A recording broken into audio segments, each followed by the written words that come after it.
नमस्कार प्रिय दोस्तों, आप सभी का हमारे YouTube चैनल सुखश्री ज्ञान में हार्दिक स्वागत है, अभिनंदन है। प्रिय दोस्तों, आज हम आप लोगों के लिए एक बेहद दिलचस्प, ज्ञानवर्धक एवं प्रेरणादायक कहानी लेकर आए हैं। हमें पूर्ण विश्वास है कि आप सभी लोगों को ये कहानी पसंद आएगी।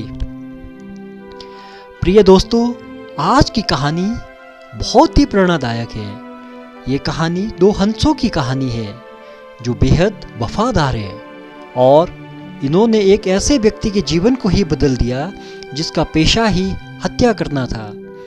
प्रिय दोस्तों, कहानी शुरू करने से पहले जो हमसे नए जुड़े दर्शक हैं वे हमारा चैनल सब्सक्राइब करें और बेल आइकॉन दबाएं ताकि हर नए वीडियो की नोटिफिकेशन सबसे पहले आपको मिले।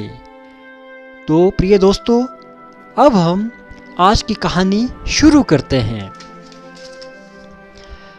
मानसरोवर आज जो चीन में स्थित है, कभी ठमानस सरोवर के नाम से विश्व विख्यात था और उसमें रहने वाले हंस तो नीले आकाश में सफेद बादलों की छटा से भी अधिक मनोरम थे। उनके कलरव सुंदर नर्तकियों की नुपुर ध्वनियों से भी अधिक सुमधुर थे। उन्हीं सफेद हंसों के बीच दो स्वर्ण हंस भी रहते थे। दोनों हंस बिल्कुल एक जैसे दिखते थे और दोनों का आकार भी अन्य हंसों की तुलना में थोड़ा बड़ा था। दोनों समान रूप से गुणवान और शीलवान भी थे। फर्क था तो बस इतना ही कि उनमें से एक राजा था और दूसरा उसका वफादार सेनापति। राजा का नाम धृतराष्ट्र था और सेनापति का नाम सुमुख। दोनों हंसों की चर्चा देवों, नागों, यक्षों के बीच अक्सर हुआ करती थी।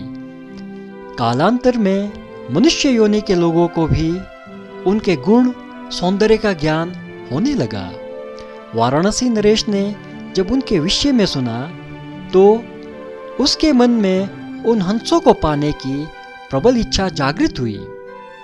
तत्काल उसने अपने राज्य में मानस सादृश एक मनोरम सरोवर का निर्माण करवाया, जिसमें हर प्रकार के आकर्षक जलीय पौधे और विभिन्न प्रकार के कमल विकसित करवाए। मत्स्य और जलीय पक्षियों की सुंदर प्रजातियां भी वहां बसाई गई। साथ ही राजा ने वहां बसने वाले सभी पक्षियों की पूर्ण सुरक्षा की भी घोषणा करवाई, जिससे दूर दूर से आने वाले पंछी स्वच्छंद भाव से वहां विचरण करने लगे। एक बार वर्षा काल के बाद जब हेमंत ऋतु प्रारंभ हुआ और आसमान का रंग बिल्कुल नीला होने लगा, तब मानस के दो हंस वाराणसी के ऊपर से उड़ते हुए जा रहे थे। तभी उनकी दृष्टि राजा द्वारा निर्मित सरोवर पर पड़ी। सरोवर की सुंदरता और उसमें तैरते रमणीक पक्षियों की स्वच्छंदता उन्हें सहज ही आकर्षित कर गई।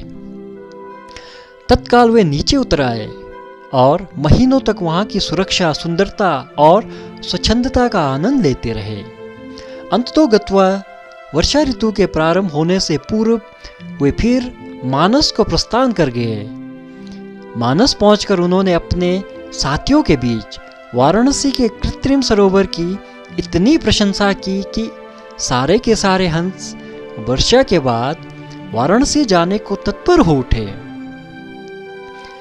हंसों के राजा युधिष्ठिर और उसके सेनापति सुमुख ने अन्य हंसों की इस योजना को उचित नहीं माना।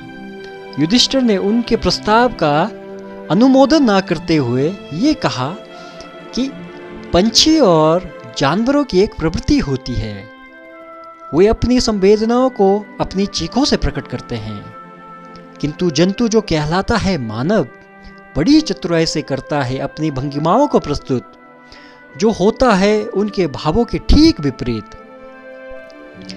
फिर भी कुछ दिनों के बाद हंसराज को हंसों की जिद के आगे झुकना पड़ा और वे वर्षा ऋतु के बाद मानस के समस्त हंसों के साथ वाराणसी को प्रस्थान कर गया। जब मानस के हंसों का आगमन वाराणसी के सरोवर में हुआ और राजा को इसकी सूचना मिली, तो उसने अपने एक निषाद को उन 2 विशिष्ट हंसों को पकड़ने के लिए नियुक्त किया। एक दिन युधिष्ठिर जब सरोवर के तट पर स्वच्छंद भ्रमण कर रहा था, तभी उसके पैर निषाद द्वारा बिछाए गए जाल पर पड़े। अपने पकड़े जाने की चिंता छोड़ उसने अपनी तीव्र चीखों से अपने साथी हंसों को तत्काल वहां से प्रस्थान करने को कहा, जिससे मानस के सारे हंस वहां से क्षण मात्र में अंतर्धान हो गए। रह गया तो केवल उसका एकमात्र वफादार हमशक्ल सेनापति सुमुख। हंसराज ने अपने सेनापति को भी उड़ जाने की आज्ञा दी, मगर वे दृढ़ता के साथ अपने राजा के पास ही जीना मरना उचित समझा। निषाद जब उन हंसों के करीब पहुंचा तो वे आश्चर्यचकित रह गया, क्योंकि पकड़ा तो उसने एक ही हंस था, फिर भी दूसरा उसके सामने निर्भीक खड़ा था। निषाद ने जब दूसरे हंस से इसका कारण पूछा तो वे और भी चकित हो गया, क्योंकि दूसरे हंस ने उसे ये बताया कि उसके जीवन से बढ़कर उसकी वफादारी और स्वामी भक्ति है। एक पक्षी के मुख से ऐसी बात सुनकर निषाद का हृदय परिवर्तन हो गया। वे एक मानव था, किंतु मानव धर्म के लिए वफादार नहीं था। उसने हिंसा का मार्ग अपनाया था और अपना जीवन निर्वाह करता था। शीघ्र ही उस निषाद ने अपनी जागृत मानवता के प्रभाव में आकर दोनों ही हंसों को मुक्त कर दिया। दोनों हंस कोई साधारण हंस तो थे नहीं। उन्होंने अपनी दूरदृष्टि से ये जान लिया था कि वे निषाद निसंदेह राजा के कोप का भागी बनेगा।